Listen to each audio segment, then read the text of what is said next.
Hello, I'm Dr. Gökay Bilgin from Smile Hair Clinic. Today we are going to check our patient Rana Hamza Saif's hair transplant journey. Actually, he's a very famous influencer.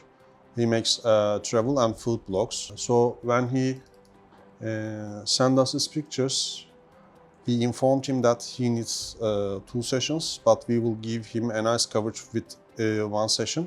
So he can come for another one when he wants. As you see, he has hair loss in the frontal part and midsection and the crown, and his receding is going downwards into the nearly into the donor zone. So we advised him to use medical treatment, finasteride and minoxidil together, and we drove him a hairline just in the border of his existing hairline. We did not try to bring his hairline down or to cover a bigger zone, because we know that he would need every single graft we can use to give him a very desired density even with 1 session. We will see the first month result. Again, most of the implanted hair is gone. He had shock loss in the recipient zone, and also his donor zone do not look really nice.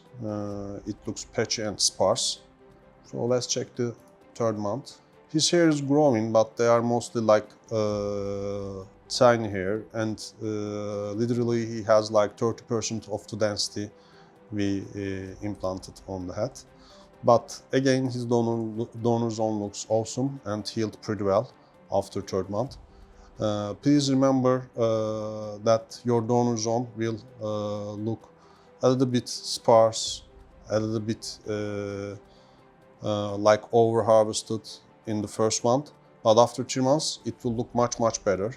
This is because of the decrease of the circulation and trauma that your scalp had during the transplantation.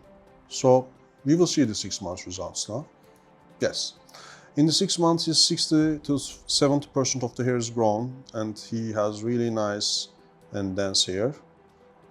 You can easily see how natural his frontal line looks. This is because of the hair we choose to implant on the bone in the frontal parts, because we always choose to use fine hair in the front lines to give a natural look. Otherwise, the front lines will look like baby doll's hair. This is an unwanted look by many of our patients. So some people even come us to fix the frontal lines look. Now we will see the 8th month. It looks much more denser, but still in the midsections and other parts he needs a little bit density increase, but we talked to him and he's pretty happy about the result. For now, it's enough for him. Maybe in the future, when he wants a little bit more density in the front lines, we will be waiting for him again. Thank you very much.